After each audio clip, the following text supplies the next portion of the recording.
Есть даже элементарно Google. И тут агенты не нужны. У меня 25 тысяч в час. Там могут быть люди, которые уверены, что если они тебе заплатили, они могут сделать все. Там просто их за решетку садят с оружием, охрана. Много чиновников, топ-менеджеры компаний больших. В Швеции покупка секса криминализирована. Говно шведская модель. Можно я не буду сдерживать свои эмоции? Многим девушкам действительно в кайф это. Ну, то есть им комфортно. Многим ли? Ну, да, немногим. Я не хочу, чтобы моим детям говорили: твоя мать эскортница. Легализация проституции нужна?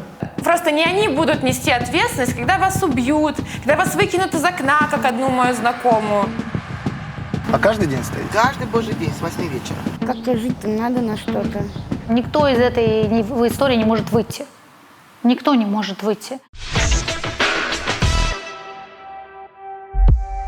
Привет, друзья! Вы задумывались, обращали внимание, как со временем иногда меняется значение одних и тех же слов? Вот существовало старое слово «досуг» – время незанятой работой. Отсюда, помните, всякие выражения «мне не досуг» или «досужие сплетни».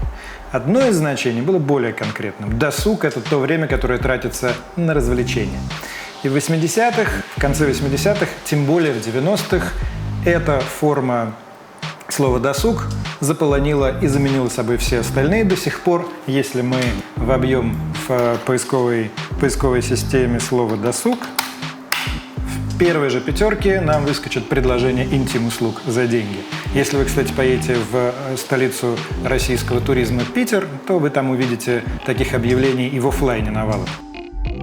Также со словом «эскорт». Изначально это было сопровождение кого-то важного с охраной или просто с почетом, эскорт мотоциклистов. Сейчас вбиваем слово «эскорт». Первое же предложение – это эскорт-агентство. Вообще в русском языке сейчас у этих людей очень много наименований эвфемизмов. И гейши можно встретить, и феи, и куртизанки. Недавно появившееся обозначение «секс-работник». Мы сегодня его и будем использовать, потому что оно наиболее современное. Большинство людей, которые имеют дело с этим рынком, помогают, например, людям, которые не могут сами его покинуть, используют именно этот термин, потому что, всем понятно, что слово «проститутка», оно стигматизированное, оно унизительное, хотя понятно, что содержательно ничего не поменялось. Это по-прежнему предоставление интим-услуг за деньги. Но с внешней стороны поменялось, на самом деле, за последние годы довольно много. И это, как и во многих прочих бизнесах и рынках, происходит из-за распространения соцсетей. И, вне всякого сомнения, фасад этого бизнеса стал намного более гламурно выглядеть. И в этом есть существенная проблема. Когда мы решили сделать выпуск про рынок интим-услуг, мы сформулировали пару важных правил. Во-первых, мы не будем говорить про секс и сексуальность и вообще постараемся избежать любой объективации по возможности. Мы решили поговорить именно о рынке, об экономической стороне и, конечно, о человеческой стороне. Что движет людьми, которые пошли в этот бизнес? Сколько они зарабатывают?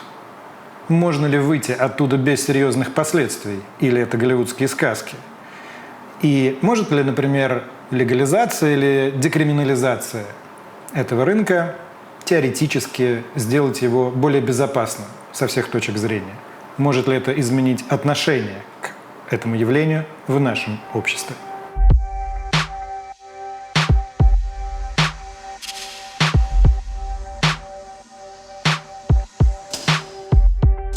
В какой момент ты решила, что ты будешь открыто говорить о том, чем занимаешься? Сразу же, потому что такая история была. Я начала вести инстаграм-блог осенью. Я тогда еще не работала. И мне очень понравилось это писать, то есть рассказывать все. И я себе сказала: все, год я это не бросаю. Что бы ни произошло, год я буду развивать инстаграм, писать, потому что мне это действительно нравится. Это прям мое. И я уже после этого начала работать и такая, я не могу вести двойную жизнь. Это, в принципе, не в моих правилах. И мне не хочется, мне не нравится скрывать что-то такое. Ты, как правильно тебя называть, индивидуалка? Да. Индивидуалки и проститутки — это одно и то же, просто индивидуалки — это проститутки, которые работают сами на себя. А эскортница, мне очень смешно, когда я это слышу. Просто, понимаете, проституция — слово какое-то, некрасивое. Как-то и стигматизированное, как-то в обществе, Ну, неприятно, неприлично. Поэтому у нас придумали красивое слово «эскорт» — сопровождение. Ну, это же смешно. У нас не существует эскорта в понятии «эскорт». У нас этого просто нет. Это лапша для мам на периферии. Вот. Я занимаюсь эскортом, я сопровождаю мужчин, которые мне платят много-много тысяч долларов за то, что я такая красивая с ними поужинаю. А на самом деле это сопровождение от душа до кровати. Эскортницы, у них фиксированный бюджет за выезд, за их как бы там встречу. И там, у кого-то 40 тысяч, у кого-то $1000, у кого-то там $2000. И независимо от того, там, встречаются на день, на ночь или на 2 часа. Вот, они как бы выезжают от этого бюджета и ездят вот так. У девушек-индивидуалок почасовая оплата.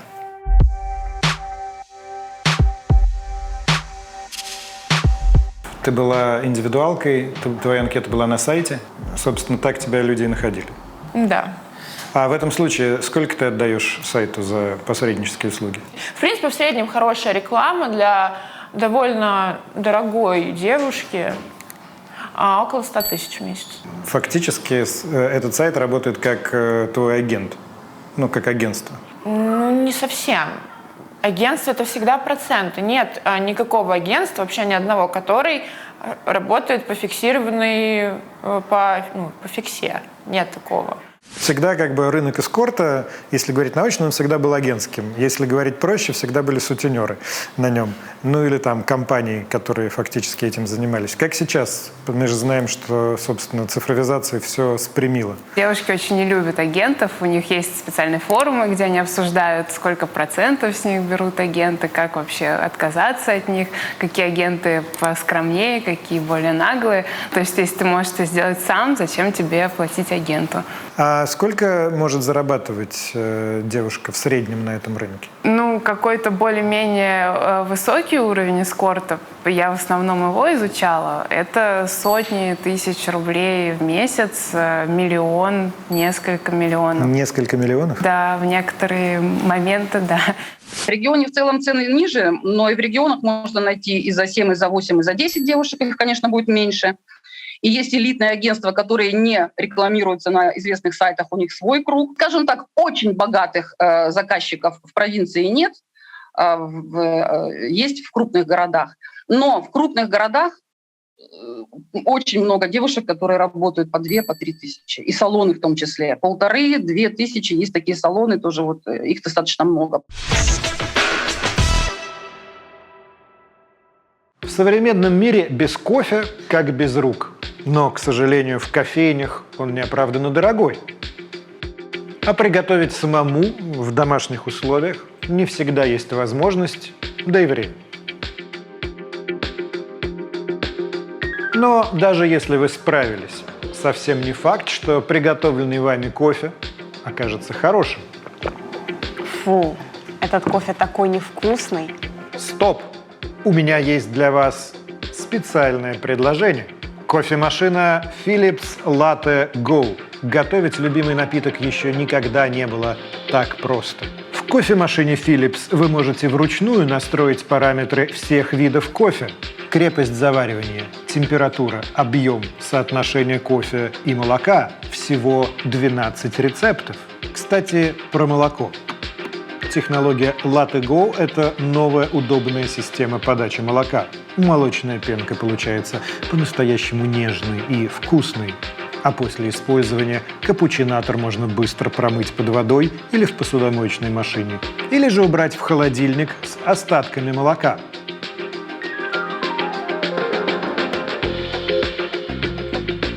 Наслаждайтесь кофе по-своему с 4 пользовательскими профилями, в которых будут храниться ваши любимые рецепты.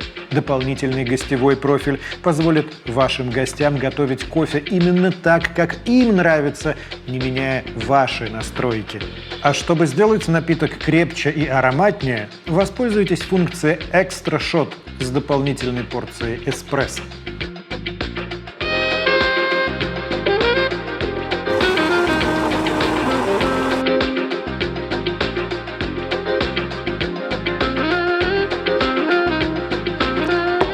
Итак, это латте-макьято, а это двойной эспрессо. Отличный кофе. Попробуйте и вы. Покупайте эту кофемашину по ссылке в описании.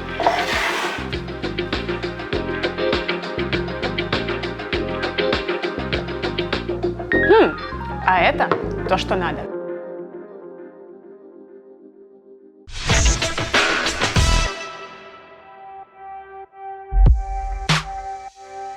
Мы, как вы видите, в самом центре Петербурга. Вот она, площадь Восстания.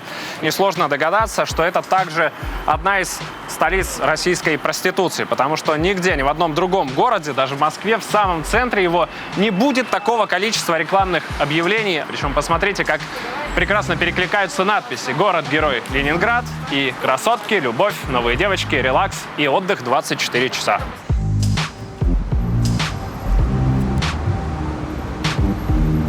И символично, что именно здесь, в Петербурге, работает «Серебряная роза», самая известная в России общественная организация, помогающая людям, вовлеченным в секс-работу, выйти из нее с минимальными последствиями. «Розу» создала в начале 2000-х Ирина Маслова. На тот момент она тоже работала. Сколько в среднем зарабатывают секс-работники? Вот если брать, скажем, Петербург. Не очень много, на самом деле. Те, кто к нам обращается, заработок, так, не знаю, там от 40 до 70 тысяч, да, в максимум. месяц? В месяц. Так. Есть те, кто зарабатывает 200, в зависимости от того, на какой ценовой категории работают люди. У меня 25 тысяч в час. Ну, минимум.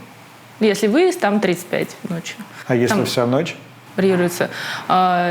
Зависит тоже по-разному. 135 – это выезд. Ну, минимум там услуг, там что-то доп идет. Доп есть такое понятие. Вот, если у меня 125 минимальное. Ну, это вот, скажем так, из 3 миллионов человек, может быть, 100 имеет такой заработок. Очень сильно ударил ковид.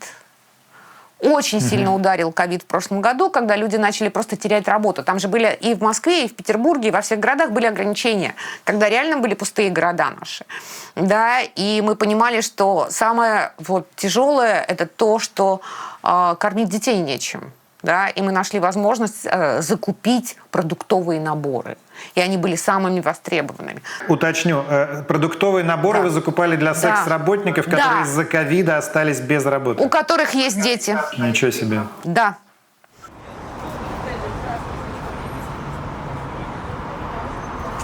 Я ребенку 6 лет. Я родила, я беременна, выходила на дорогу, приходилось.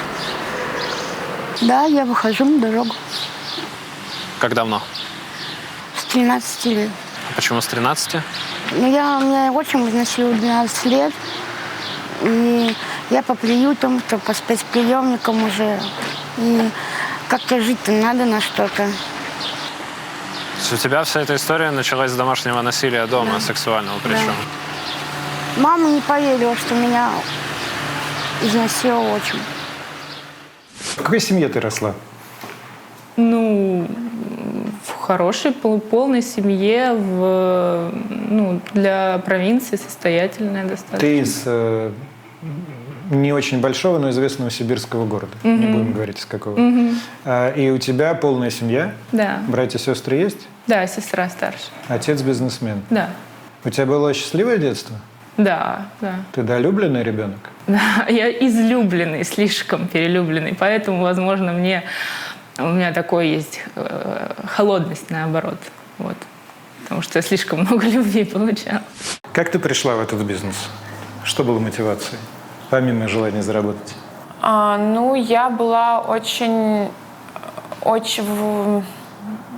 хреновой жизненной ситуации. Я рассталась с парнем своим первым, который меня бил, с которым у меня были просто ужасно абьюзивные отношения. Модное слово, но извините, тут это прям максимально в тему. Мне было всего 18 лет, и я не видела другого выхода тогда. Ты никогда не скрывала, чем занимаешься? Нет. Твои родители знают об этом? Да. Ты рассказала своим родителям, своей сестре, чем ты занимаешься, когда этим стала заниматься? Сестре еще до этого, когда я думала даже. маме там с бабушкой уже когда начала заниматься. Но до этого я их немножко так тоже подготавливала. И как они отреагировали? Но они нормально, женская часть нормально. Папа крайне негативный, и мы с ним после того, как я рассказала, ему еще не общались. Ну, он не отвечает мне. С отцом все сложно. Ну, у нас все сложно не только и не столько, наверное, поэтому, но... С отцом у меня вообще сложная история, сложные отношения, и он сложный человек. Мне может там мама или бабушка позвонить, спросить там, ну как там, что у тебя нового, какие нормальные клиенты, ненормальные, а ты с ними вежливая? Я говорю, да, вежливо. Вот, ну в таком ключе. Руки мойте перед едой. Ну типа да. Но ты понимаешь, что ты делаешь больно своим родственникам? Тебя это беспокоит? Нет. Ну, что значит беспокоит? Ну, вот я сижу и такая переживаю, блин, да, я сделала им больно. Нет.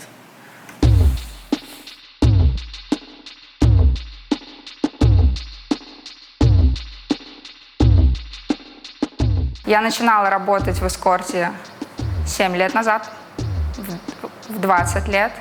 Я познакомилась с мужчиной в тренажерном зале, и он пригласил меня поужинать.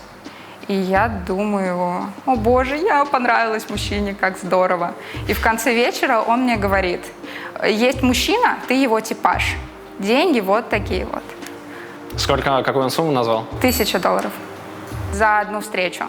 Ну да, грубо говоря, приезжаешь, обычно это где-то час и длится. Просто приехала, уехала. Вот. И я думаю, боже мой, что это за оскорбительное предложение? Ты что, охренел? Как? Но мне понравилось, потому что мне, как маленькой девочке, на тот момент мне было 20 лет, мне хотелось айфонов, мне хотелось каких-то дорогих штучек, сумочек, машину мне очень сильно хотелось. И я ему вечером написала, что я согласна, если ты обещаешь, что меня не убьют. Как-то так. Это затянуло быстро, потому что когда ты понимаешь, что у тебя есть достаточно легкие деньги, и ты можешь их достаточно просто взять и потратить на то, что ты хочешь. Вот. И я не думала тогда, что секс как-то грязно, как-то плохо. Мне не казалось вообще. Об этой стороне вопроса я не думала. Я думала как раз о том, что мне может дать час секса с этим мужчиной. Ты же написала книгу о своем опыте, и там ты пишешь о 2 правилах сферы. Первое – деньги вперед, и второе – не оставлять клиента в комнате одного. Да. Почему? Потому что Скажи, пожалуйста, а как же правило конфиденциальности? Вот, что нельзя разглашать данные о клиенте. Нет такого правила в этом бизнесе? Есть моменты, которые сами собой разумеются. Мы не договаривались, что мы придем в одежде, но мы как-то не голые тут сидим и письками светим, правда? Как-то само собой разумеется, не надо. На самом деле это было групповое изнасилование.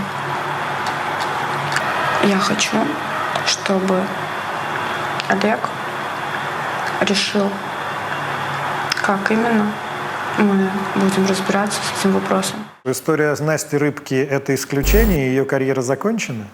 Да, она вообще в этом сообществе эскортном вызывала глубочайшее возмущение. Что она разгласила имя клиента, и это нарушение главного правила. Да. Главное правило клуба – нет никакого Тем клуба. более русского клиента. Как так нельзя вообще делать, учитывая, что там вообще никогда нельзя так. Если, конечно, клиент сам как-то хочет этого, это другое дело. Когда ты так без спроса, и тем более у него там жена и дети, и так нельзя делать. Настя, это вообще, мне кажется, это человек особо такой рисковый. То есть то, что сделала Настя Рыбка, она объективно рассказала всю правду о том, как устроена наша гнилая системка. Она же не рассказывала именно про эскорт и секс как таковой. Она рассказывала, насколько люди, пользующиеся своими властными полномочиями, считают других людей вещами. Вот про что рассказала Настя. Конечно, она сделала благое дело. Вот это отношение человека, платящего деньги за интимные услуги женщине, который называет ее серая мышь. Ну, то есть здесь много всего хорошего, что сделала Настя. Она, конечно, пошла просто грудью на амбразуру. У тебя были клиенты из высшей категории власти, чиновники, вот кто-нибудь? Очень много у меня было, много чиновников, топ-менеджеры компаний больших. Петр, я поясню, кто вы. Вы человек легендарный и, многие скажут, одиозный из 90-х и 2000-х, прославившийся тем, что знакомили девушек с олигархами, и ходили легенды, сколько вы за это брали с олигархов. Да, абсолютно правильно. 40 лет, вот, как говорят на современном языке, офлайн бизнес знакомств. Офлайн. Вот скажите, как ваш бизнес поменялся с приходом соцсетей, в первую очередь Инстаграма, когда можно делать это все без посредников? Грубо говоря, раньше я был егерь, который приводил охотников в лес, и они хотели шикарного зверя поймать, подстрелить. И я показывал, где сидит зверь, повадки, приметы, туда-сюда. Сейчас появились соцсети. Мужик заходит туда, охотник, и видит всю дичь на месте. Причем дичь настолько в таких количествах, в огромных, то, что ему егерь, в принципе, сейчас не нужен, такой, как я. Есть агрегатор, например, даже элементарно Google. Ты же можешь забить там поиск эскорта, увидеть WhatsApp, контакты в WhatsApp, написать в WhatsApp, тебе пришлют список либо там каталог какой-то. После этого ты в ответ присылаешь, кто тебя интересует. Эти девушки, например, фотографируются с табличкой, где написана сегодняшняя дата, ну, чтобы было ясно, что это вот они прямо сейчас. Ну и, допустим, там на них написано какое-нибудь слово, которое ты сам им написал, ну, чтобы проверить. И потом из них ты выбираешь, и все. И, в принципе, тут агенты не нужны. Максимум нужен вот оператор этого WhatsApp. Есть одно но. Все эти красивые звери, которые выкладывают свои шикарные фотографии и красивые резюме во всех социальных сетях, это все фальшивка. На самом деле приходит мартышка страстная пиздец. Вы говорили в одном из интервью, я вас цитирую, секс – это отдельный бизнес. Мой бизнес – это знакомство, просто знакомство. Я секс не продаю, я не сутенер. Я нахожу мужику уникальную девушку. Но мне кажется, что как раз это и есть определение сутенерства. Разве нет? Я продаю только серьезные отношения. Секс не продаю, никогда не продал ни один секс за всю свою жизнь.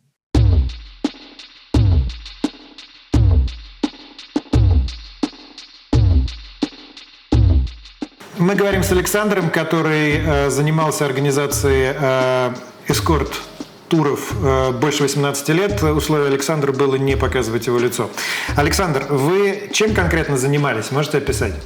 Добрый день. Я занимался, у меня точки были. Я был хозяин точек. Можете назвать какой-то город, где у вас была точка? Доха, столица Катара. Угу. То есть вот девушка прилетает, вы ее встречаете в аэропорту, и дальше что происходит? Ее встречает менеджер, заселяет в отель, и дальше через диспетчера идет работа, то есть она выезжает на локацию, но идет работа. А как девушки изначально попадают в этот тур? Как в России все происходит на той стороне? Через агентов, скаутов, что тогда это было, что сейчас. Клиенты — это обычно кто? Это местные люди? Это и местные, и туристы, и бизнес. По-разному. Порядок сумм можете рассказать? О чем мы говорим? Какие это деньги? Ну, заработок для девочек, если мы берем Катар, Доха, то это было 25-30 тысяч долларов в месяц. Это при небольшом потоке. При этом менеджер, там 15% имеет максимум. Это где-то 18-19 годы. А с тех пор ситуация как-то сильно изменилась?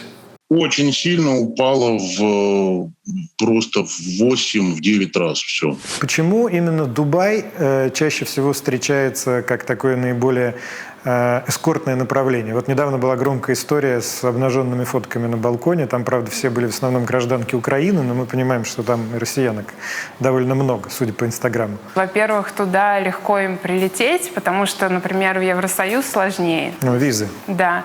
Во-вторых, они там очень востребованы. Там высокие цены на их услуги. А они прилетают под конкретный заказ или они просто туда прилетают? Под конкретный заказ, то есть у них это называется как а-ля ЧОС такой, там какой-нибудь сезон начинается, они на месяц едут, им снимают там квартиру или они снимают, там живет несколько девушек или прям много девушек в большой квартире, и есть конкретный пул клиентов, там шейхи, которые уже заранее их заказали. Это местная элита, это те самые шейхи, это те, которые не знают свое количество апартаментов по всему Дубаю и не только. Это которые им больше половины бизнеса в Эмиратах в общем принадлежит. И у них, соответственно, востребованы девушки славянского типа, да? Славянского типа, да. Тенденция каждый день, по сути, меняется. Сегодня славянки востребованы, завтра бразильянки. У нас было несколько случаев, ну, не конкретно с Дубаем, но нам, например, со скандинавскими странами, когда девушки выезжают, их эксплуатируют, например, на лодках, на частных вечеринках там и так далее. Много ли случаев, когда оттуда сложно вернуться? Да, очень много. То есть в основном те, которые возвращаются, они были освобождены в результате каких-то рейдов. То есть полиция заходит, ну, например, в бордель, освобождает, и потом они уже передают, там, в зависимости от страны, в организацию. Организация связывается с нами, они приезжают сюда. Есть какой-то черный список стран, куда опаснее всего ездить? Да, это моя любимая тема. Это Северный Кипр. Это самая опасная страна в мире. И в этой услуге тем более. Паспорт, он отбирается еще на территории Турции. Потому что на Северный Кипр прилетают только через Турцию. Дальше телефоны сразу, само собой, всегда было. А сейчас так тем более. Сейчас все забирают. Даже обычные часы, боясь, что это смарт-часы. Там просто их за решетку садят. С охраной, с оружием охрана. Какие-то еще страны помимо Северного Кипра опасные вы можете назвать? Да, это Индия, но она менее опасная, чем Северный Кипр. Это тот же Пакистан, ну, страны $1. Индонезия, Пакистан. Неужели из России какие-то девушки, занимающиеся проституцией, едут работать в Индию и в Пакистан? Едут, серьезно? Летят. Непонятно почему, непонятно там логики не надо искать.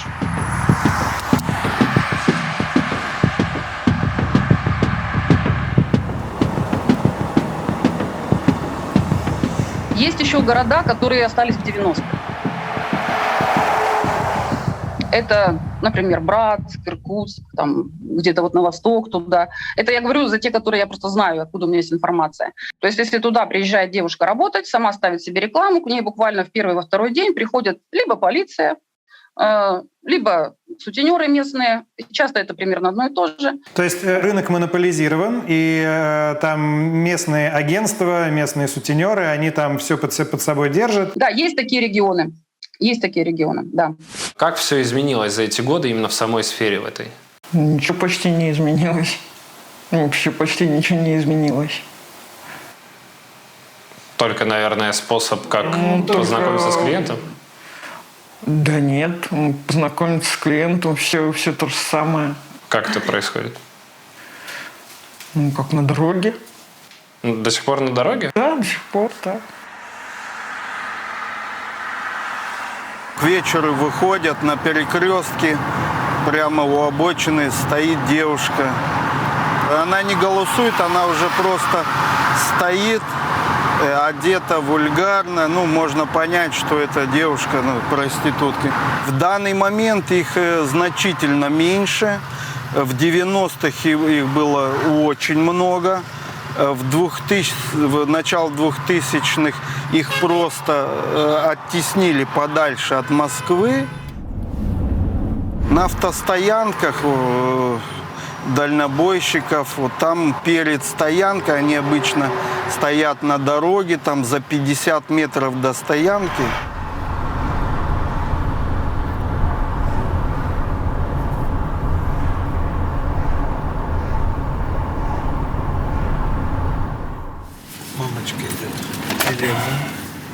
Здрасте, что почем? 1000 рублей, мальчики. Работают 2 девочки. 2 сегодня? Да, а вы выбираете. Хотите минет, хотите комплекс, хотите просто секс, на ваш вкус. А каждый день стоите? Каждый божий день с 8 вечера. С 8 вечера до скольки? Когда до часу. Сегодня стоим до 12. Нам все надо пораньше вернуться. Для тебя как это вообще как выход на работу? Как выход на тему, да, называется? Как выход на работу. С нерусскими я не езжу, я боюсь их. Почему? Попадалось было дело.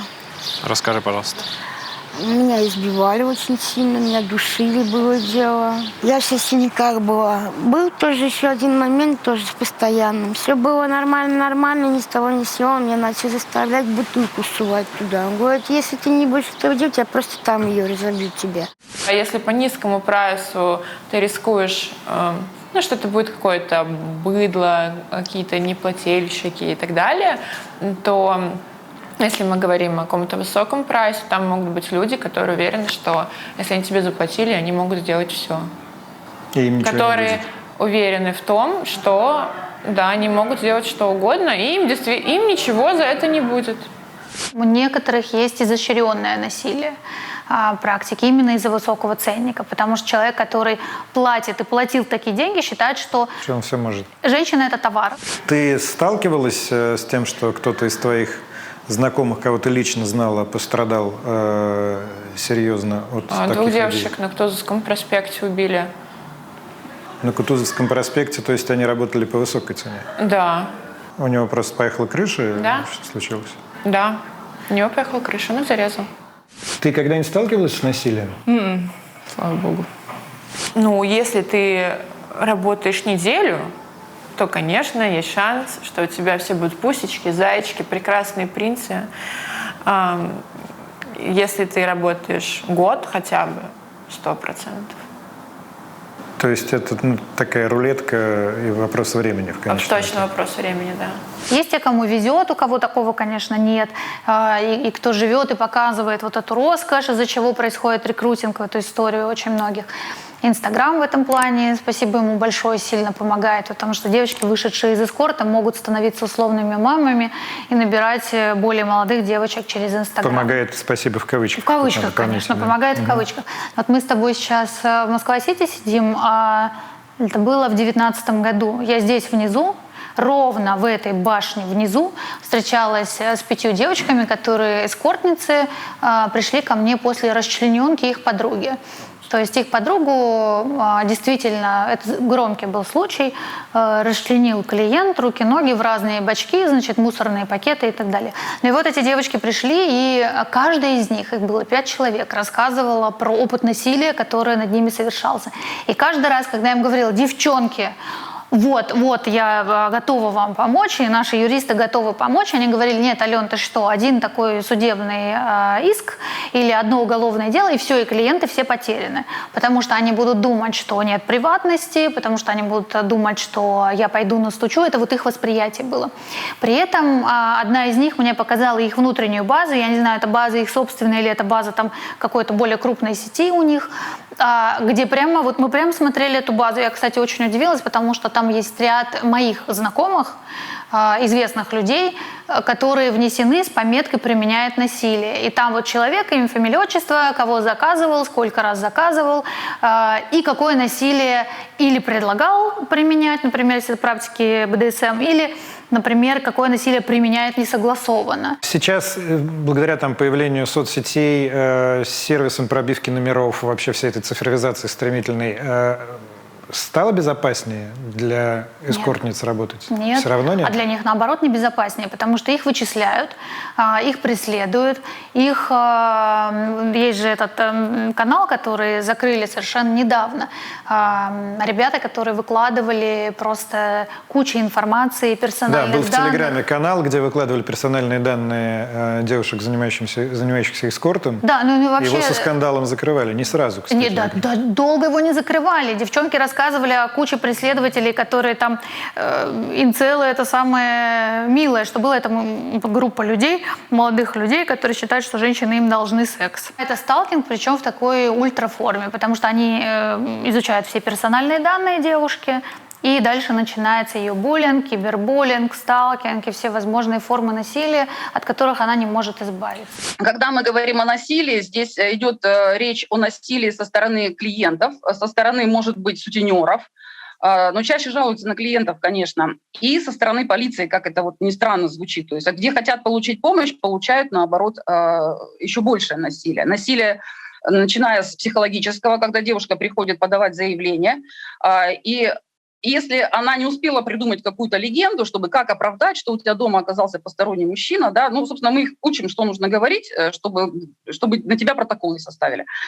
Вот, и она говорит, что да, это был мой клиент. Ей говорят: ну что, ты проститутка, это был твой клиент, иди сюда, подписывай протокол по статье 6.11. То есть то, что она там избитая, изнасилованная, это вообще на втором плане. Главное, они сейчас поставят галочку и составят протокол по 6.11. И только единицы девчонки, у которых, во-первых, самооценка такая, хорошая, которые не боятся огласки, они на это сознательно идут и добиваются возбуждения дела, добиваются расследования суда.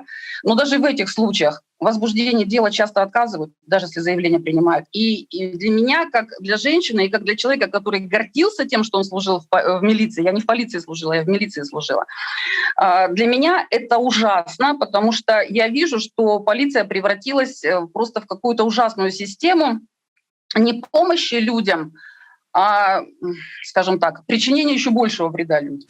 Вот насилие полицейских в отношении задержанных в УВД «Дальний» в Казани развернуло правозащитников, да, и очень крутых адвокатов в нашу сторону. И это здорово. Там же в Казани, в УВД «Дальний», разве это был секс-работник кого-нибудь? Нет, там насиловали мужчин ровно потому, что это допустимо. Это разрешено де-факто для полицейских в отношении определенной группы секс-работников. То есть если можно насиловать одних, то рано или поздно в этих же УВД будут насиловать всех. Как вы наверняка знаете, проституция официально в России запрещена, но за занятие ею можно получить лишь административный штраф от 1500 до 2000 рублей по той самой статье 6.11, о которой мы сегодня уже упоминали. Но есть и две уголовные статьи за вовлечение в занятие проституцией и за организацию занятия проституцией. По ним уже светит до 6 лет лишения свободы. Почему же в сети так много предложений от агентств, которые предлагают ровно это – секс-услуги? Кстати, забавный нюанс. Такие агентства, они могут по факту, если захотят, зарегистрировать свою деятельность как предоставление прочих персональных услуг. Согласно общероссийскому классификатору видов экономической деятельности, эта позиция называется 9609 или ОКВ 9609. В эту же классификацию попадают также гадалки, экстрасенсы и же с ними. Они не продают секс, да, они продают увеселительное сопровождение. А девушки, получается, юридически, я сейчас спрашиваю, юридические девушки как с этим агентством взаимодействуют? То есть они договор с ним заключают? Или... Это хороший вопрос, я девчонкам тоже этот вопрос задавала. Они, конечно, никакого договора не заключают, в основном эти эскорт-агентства, не знаю вообще, зачем нужны в этой сети. То есть чисто экономически модель понятная. Девушки, которые уже находятся в эскорт-услугах, рекрутируют новых девушек, которые еще не находятся. Фактически они работают агентствами. Да, они сами работают агентами. Старое доброе сутенерство это, в общем, называется. Что-то типа такого. Опять же, понимаешь, если мы сейчас назовем всю эту сеть девушек сутенерством, то мы опять на них навешиваем эти кандалы и осуждения. А мы с тобой должны говорить о том, что эта сеть существует только потому, что у этой сети есть заказчик, который платит деньги. И что вынуждает женщин идти в эту ситуацию, это исключительно неравенство в экономическом положении в России.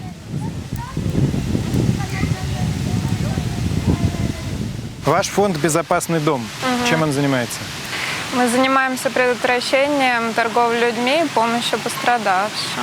Позиция фонда такова, что мы считаем, что проституция – это всегда секс-эксплуатация.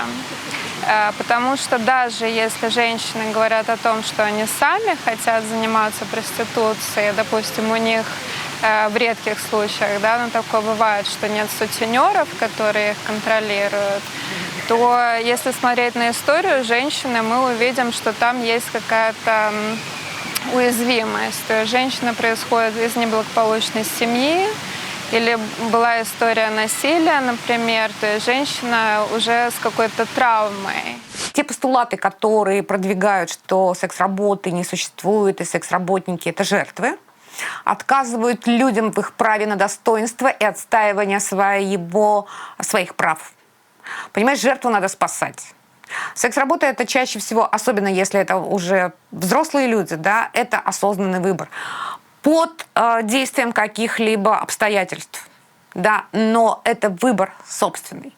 И если ты начинаешь понимать, что это собственный выбор, что ты не проститутка ниже плинтуса, да, что ты работаешь, это позволяет тебе, быстрее выйти, быстрее строить вот те безопасные с точки зрения здоровья, психики и будущего, и прав взаимоотношения с работодателем, с клиентом, с государством. А вот когда нас пытаются представить жертвами, да, вот в этом праве на собственное достоинство нам отказывают. И это совершенно неправильный подход. Нашей психике все равно, платят нам или нет. Наша психика котирует это как насилие, потому что мы не хотим этого человека. Мы не хотим заниматься с ним этим. Мы не хотим его трогать. Мы не хотим, чтобы этот человек трогал нас. И своей психике невозможно объяснить: «Эй, слушай, тебе заплатили, так что все окей». Нет, она котирует это как насилие. Но когда что-то происходит очень много раз, это повторяется, мозг же это очень такая умная штука, которая пытается себя сохранить. И поэтому он тебе говорит: все нормально. Если девушка сама, например, еще раз, да, как бы сама, это тоже в кавычках, идет, например, и продает свое тело, то, в принципе, всегда есть последнее слово за покупателем. К сожалению, в России это не считается, покупка секса, она не криминализирована, поэтому чисто юридически ничего не происходит. Но если мы говорим о, например, шведской модели, которая была принята в Швеции порядка 20 лет назад, 19.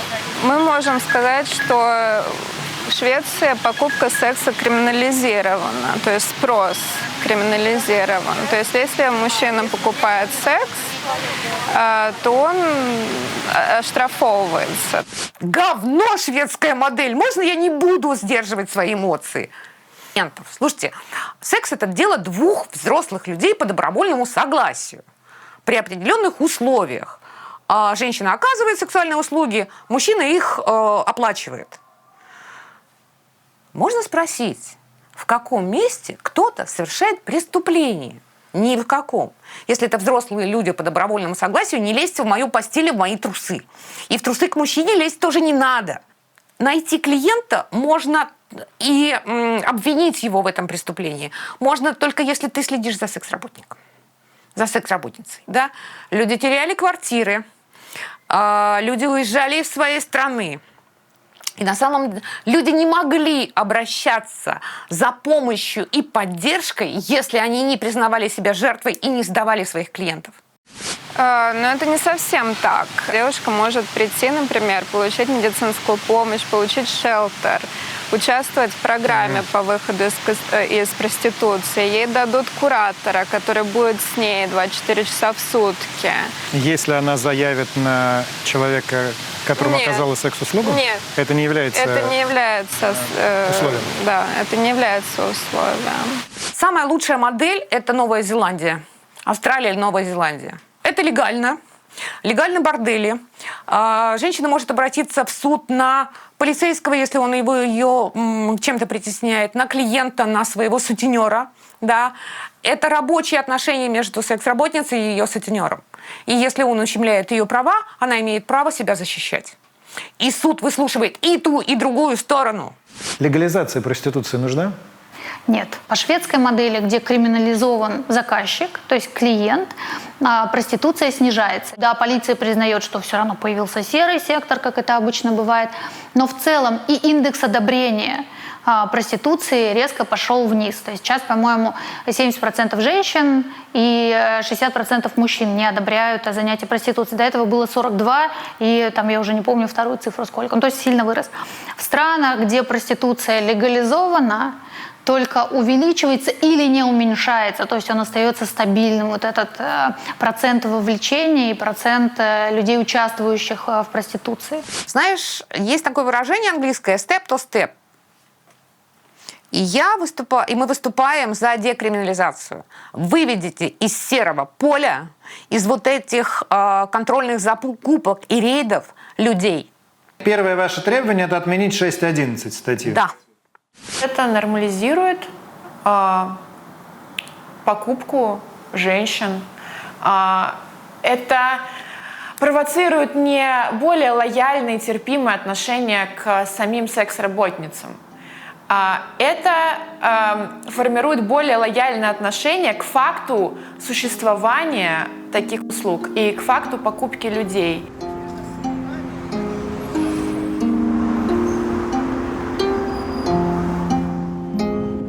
По опыту жизни в России понимаю, что если какие-то нелегальные услуги оказываются в квартире, да, то наверняка кто-то крышует эту историю. Люди, которые своим внешним видом и удостоверениями напоминают сотрудников правоохранительных органов. Я знаю несколько борделей в моем городе, которые находятся под покровительством некоторых людей, мужчин, представляющимися депутатами.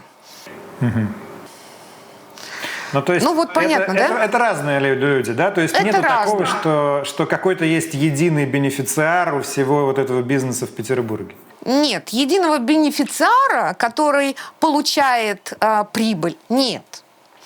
Начинаются очень сильные рейды и задержания, когда начинается передел рынка. Вот, например, вот только что прошел экономический форум, да, и я могу сказать, что приезжали сотрудники правоохранительных органов, полиции из Москвы и чистили наши бордели. Почему из Москвы? Ну, потому что своим бабло платится. То есть свои как бы подозревают в том, что они коррумпированы, Свои честно позвонили, сказали, все закрылись, не работаем. Но при этом приехало огромное количество эскорта, секс-работников из других городов, индивидуалок. И прекрасно работается. За последние 2 года, кстати, в связи с пандемией, замечен вот прям конкретный рост предложения мужской секс-работы, предложения мужского эскорта, я бы так сказала. С чем это связано? Я думаю, это связано с тем, что мужчины вынуждены как-то зарабатывать. То есть если раньше у них не было потребности идти в секс-работу, потому что были другие возможности неплохо заработать, даже не требующие там специальных каких-то навыков, то сейчас такие возможности утеряны, потому что закрываются предприятия, нет возможности работать. И они посмотрели, что вот можно еще здесь зарабатывать. И если еще 3-4 года назад на сайтах можно было найти 1, 2, 3 анкет мужчин, именно даже я сейчас про гетеро говорю, то сейчас, заходя на сайты предложения секс-услуг в любом регионе, в любом городе, ты видишь, что количество анкет мужчин стало намного больше. У нас было несколько парней, которые вовлечены именно в проституцию. И им еще сложнее, потому что вот что касается стигматизации, они никуда не могут обратиться, если они обратятся, там вообще кирдык. Если они в полицию пойдут, там будет просто или ненависть большая, лютая, или смех в лицо. Это гетеросексуальная проституция? Гомосексуальная. Гомосексуальная. И там вообще, то есть люди, мужчины, вовлеченные в проституцию, это совсем боль, просто боль. Потому что если мы говорим, хотя бы хоть как-то что стали там двойная говорить, стигматизация возникает, да. Если вы представляете, что будет, когда он в ВВД придет. Я думаю, что в России он просто не выживет, он просто не доживет. Его или где-нибудь убьют, или где-нибудь побьют, или он будет постоянно реально вынужден жить тройной жизнью, а не четверной жизнью, скрывая все свои результаты насилия. Есть такая услуга на этом рынке, как я выяснил, предоставление секретарш с расширенным функционалом. То есть секретарь оказывает еще сексуальные услуги руководителю. И объяснение такое, что это лучше и честнее, чем моральные травмы от внеслужебных отношений начальника и подчиненной. Что ты скажешь на это? Я скажу, что ты за гранью добра и зла. То есть тебя продают как... я не знаю. Слушай, ты меня в разных вариациях спрашиваешь одно и то же. Нормально, что женщина товар? Нет, ненормально, что женщина товар. Женщина не товар. Вот и все.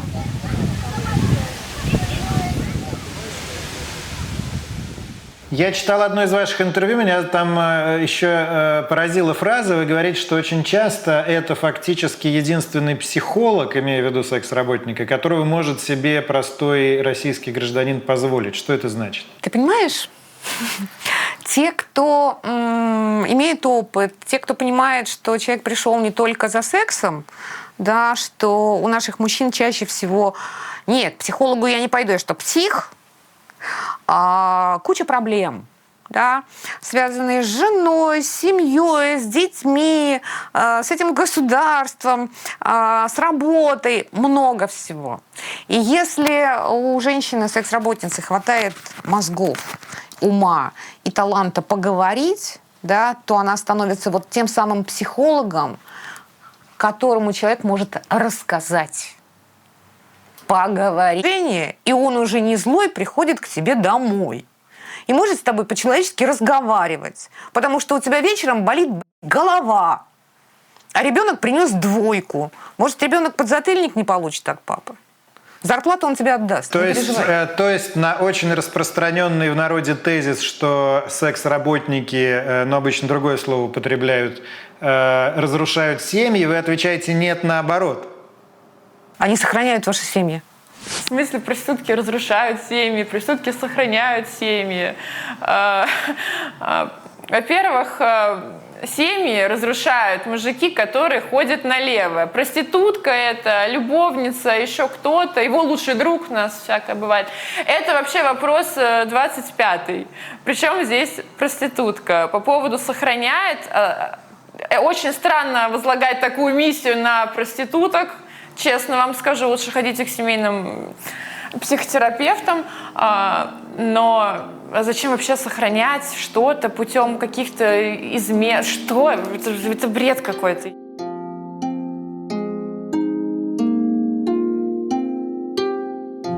Серебряная роза, почему так называется? Роза, потому что она красивая, серебряная, потому что она уже совсем не живая. То есть красивая, но не живая?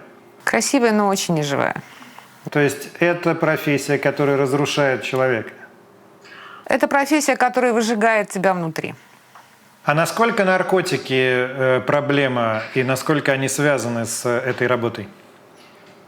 И алкоголь, кстати, тоже. Когда-то в Петербурге 10% это была уличная секс-работа с употреблением наркотиков. Тогда это был героин, но это было где-то 6-12 год.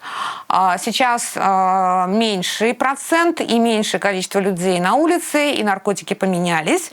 Сейчас в районе 5% это те, кто употребляет наркотики и оказывает сексуальные услуги. Другой вопрос в том, что есть алкоголь, потому что психологическую нагрузку от клиентов надо чем-то снимать. Вот. И алкоголь, да, алкоголь присутствует. Для кого-то это очень тяжело, и они не могут там расслабиться без алкоголя, например. Ну и какая может быть нормальная жизнь, если девушке нужно каждый раз там, выпивать? Ну это не окей. Ты, наверное, слышал такое выражение «покатиться по наклонной»? Угу. И многие люди тебе скажут, что ты покатишься по наклонной и закончишь где-нибудь на трассе. Ага. Что ты отвечаешь на это? Ну, мне никто так не говорил пока что. Ну, только папа сказал, типа, что вот, типа, все этим и закончилось.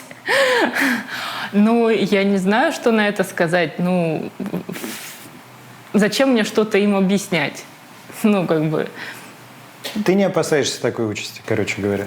Да нет. Я вообще не пью алкоголь, никогда не пробовала никакие вещества. И я себя умею держать в руках.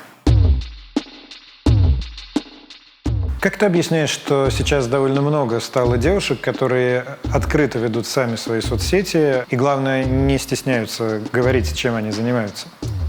Ну, то, что они не стесняются говорить, чем они занимаются, означает то, что они, слава богу, плюют в лицо всему этому патриархальному режиму. Они говорят, вот у меня есть клиенты, посмотрите, пожалуйста, как устроен наш мир. Эти клиенты платят мне большие деньги.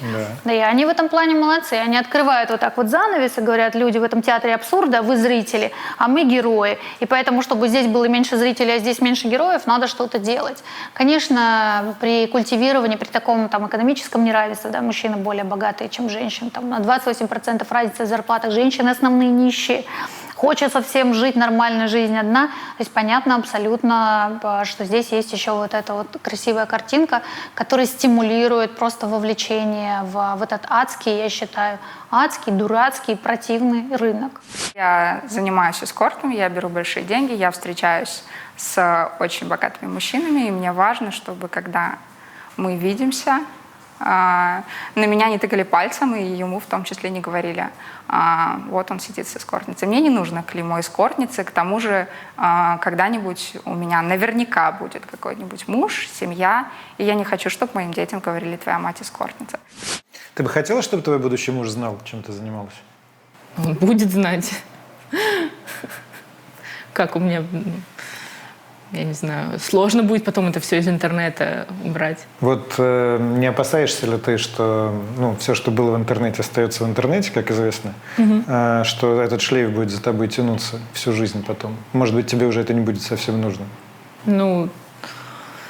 Не знаю, у меня все, что было в жизни, конечно, она не такая уж длинная была, но я, не знаю, как-то мне ничего не хочется убирать из своей биографии. То есть вот это мой путь.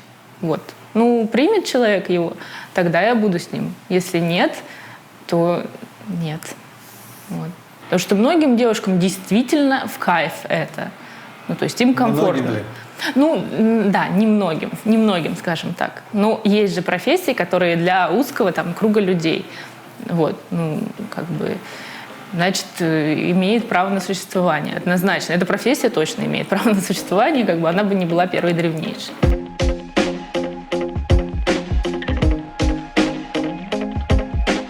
А вот фильмы типа «Красотки», «Завтрак у Тиффани», которые считаются киноклассикой, они с точки зрения того, о чем мы говорим, и новой этики, не являются ли токсичными? Я как человек, который раз миллион, наверное, в своей жизни посмотрел «Красотку», могу сказать, что да, являются. Я сейчас уже смотрю, это как «Москва слезам не верит», вот этот эпизод изнасилования, когда мы не понимали, что там происходит реально, и вот это не надо, нам казалось, что это это фильм про становление Екатерины, про то, как она аж директором целым выросла, на самом деле это изнасилование и психотравма огромная, которая реально хорошо показана через весь фильм. «Красотка», конечно, токсична. Она токсична тем, что женщина вырывается, в конце она показана, что вырывается из этого рынка, из этой ситуации и приходит туда именно, как мне в «Серебряной розе» говорили, приходит туда решить свои проблемы, которые у нее есть, и хочет из него вырваться, из этого рынка, хочет построить судьбу, и вырывается именно благодаря своему клиенту, который ей платит деньги, в том числе за секс-услуги.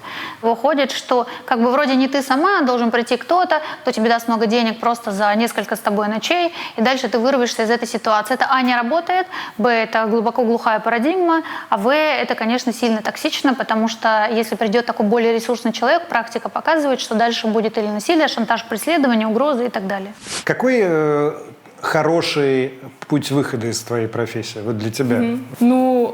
Просто нужно, во-первых, иметь параллельно какие-то источники дохода, и потом уже, когда у тебя есть хороший заработок, ты начни просто вкладываться во что-то другое, развивать параллельно какой-то бизнес, чтобы он плюс-минус сравнялся, выхлоп с него по доходу с проституции. Но судя по тому, сколько ты зарабатываешь, довольно сложно будет, по крайней мере, сразу найти аналогичную Так не сразу, работу. Зарабатываешь. Я, например, откладываю сколько? 70%. Я не трачу. Вот. Бери 50, например, инвестируй во что-то, развивай другое дело. Ты же ушла 3 года назад, да, с секс-работы? А чуть поменьше. По причине? Большой, чистой любви. Я какое-то время думала, что если эти отношения закончатся, то я вернусь. Правду говорят те, кто говорит, что эта работа затягивает. Если девушка, секс-работник, сталкивается в другой жизни, когда она уходит с отсутствием возможности заработать столько же денег или обеспечить себе какой-то уровень существования, который ей нравится, к которому она привыкла, возможно, который обещал ей новый партнер, если она его любит, если там есть отношения, если она хотела бросить, и он ей помог, то она будет терпеть, она как бы в этом будет жить. Но если там тоже не сложатся отношения, и она понимает, что ее обманули, она не получает то, зачем она уходила, ей проще вернуться. Вообще всегда, когда отношения — это единственное, что тебя заставляет уйти, ты всегда в группе риска.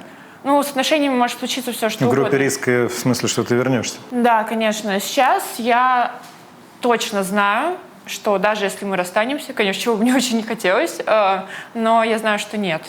Почему? Нет. Потому что я сейчас ментально здоровый человек с нормальной самооценкой, который себя уважает, который хорошо зарабатывает, который самореализовался и которому абсолютно нет нужды заниматься чем-то подобным. В какой момент ты изменила к этому отношение? В какой момент произошло вот это перерождение? На самом деле очень сложно это осознать, находясь в этом. Очень сложно. Поэтому, наверное, прям так кардинально я это поняла, когда ушла. Не сразу, но примерно это был этот период.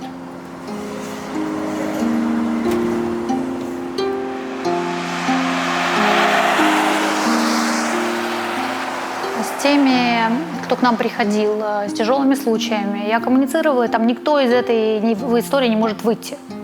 Никто не может выйти. Ты не думала завязать? Думал. Какие мысли по этому поводу есть?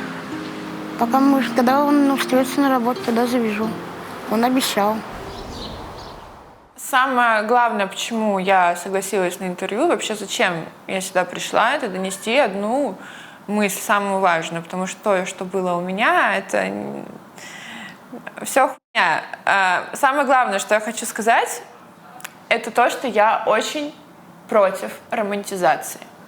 Я очень против этой красивой, глянцевой картинки, которую показывают в Инстаграме. Говорят, что эскорт — это деньги, поклонники, цветы, это красивая жизнь, заграница, бренды и так далее. Проституция — это не клево, это не романтично, это не билет в красивую жизнь. Это насилие, это наркотики, это люди, которые думают, что они купили не твое время и не твои услуги. Это люди, которые думают, что они купили тебя, и они могут делать с тобой все, что захотят.